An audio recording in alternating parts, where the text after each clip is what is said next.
New York did not disappear because of war, not because of terrorism, not because of an earthquake. It disappeared under snow. In the early hours of February 23, 2026, Brooklyn was buried beneath nearly a meter of white. Cars became frozen shapes. Airports fell silent. Highways turned into white oceans, and a winter storm intensified in less than 24 hours.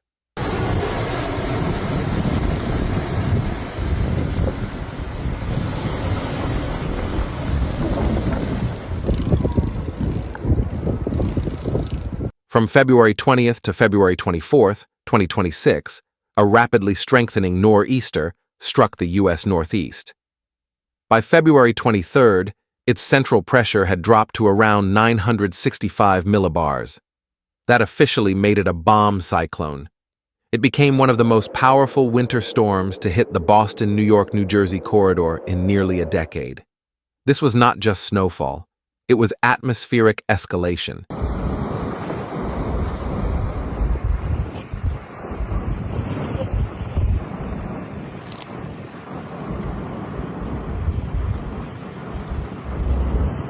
On February 20th, a shortwave trough crossed the western United States.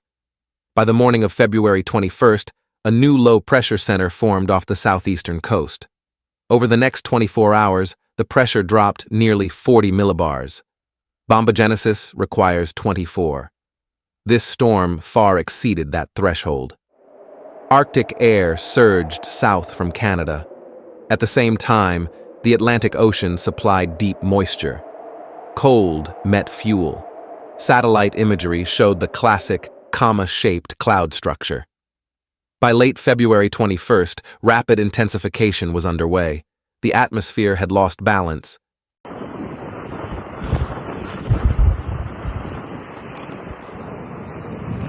On the morning of February 22nd, states of emergency were declared in New York, New Jersey, and Massachusetts.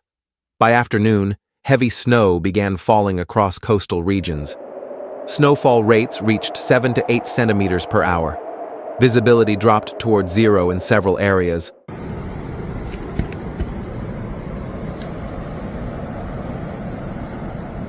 Whiteout conditions developed along highways. All 22 counties in New Jersey were placed under blizzard warnings simultaneously, a first in state history. More than 40 million people were under alerts. By evening, the grid began to fail.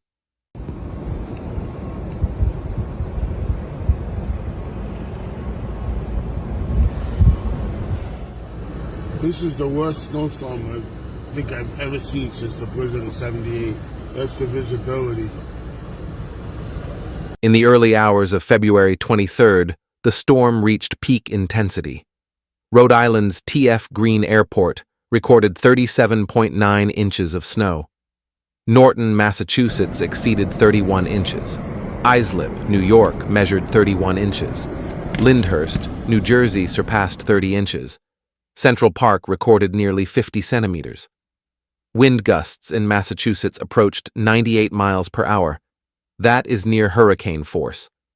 Between February 22nd and 23rd, more than 9,000 flights were canceled nationwide. This is a dad.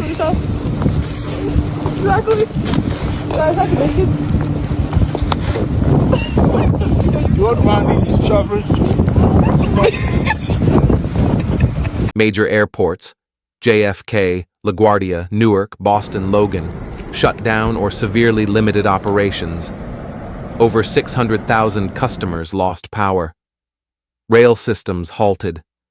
Highways vanished under drifts taller than vehicle tires. And at the height of the storm, lightning struck One World Trade Center. Thunder snow. Thunder inside a blizzard, a sign of extreme atmospheric instability. This was no ordinary winter storm. It behaved like a cold-season hurricane.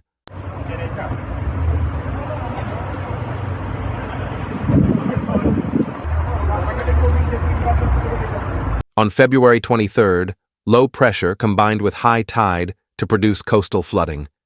Parts of the Jersey Shore and Massachusetts coastline saw moderate surge levels. Winter storms are no longer just about snow. They now blur the line with tropical systems.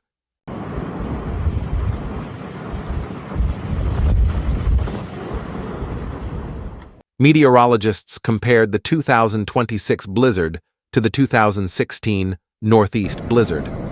Some communities recorded their highest snowfall since the 1960s. In parts of Rhode Island, totals exceeded measurements from the historic 1978 storm.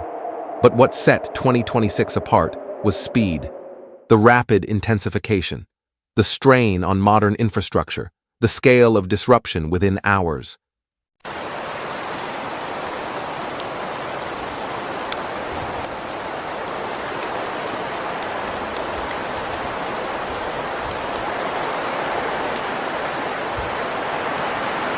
This storm followed a major North American cold wave earlier that winter.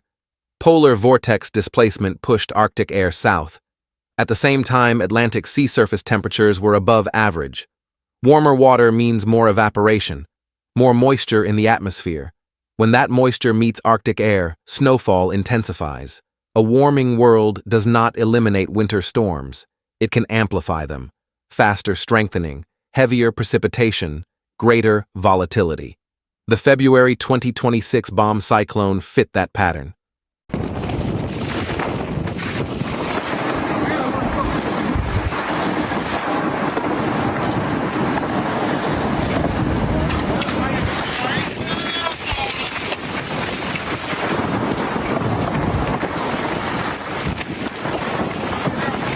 The storm revealed three key realities. First, modern cities are highly interconnected and highly fragile. Power, transport, air travel. Remove one, and disruption spreads instantly. Second, the first 48 to 72 hours matter most.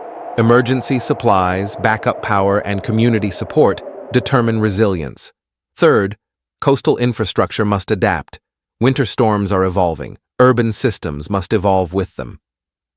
By February 24th, the storm had moved into Atlantic Canada and weakened. Flights resumed, power returned, snow began to melt. But between February 20th and February 24th, 2026, one of the world's most powerful regions was brought to a halt. Nature does not need fire to transform a city. Sometimes, it only needs 24 hours.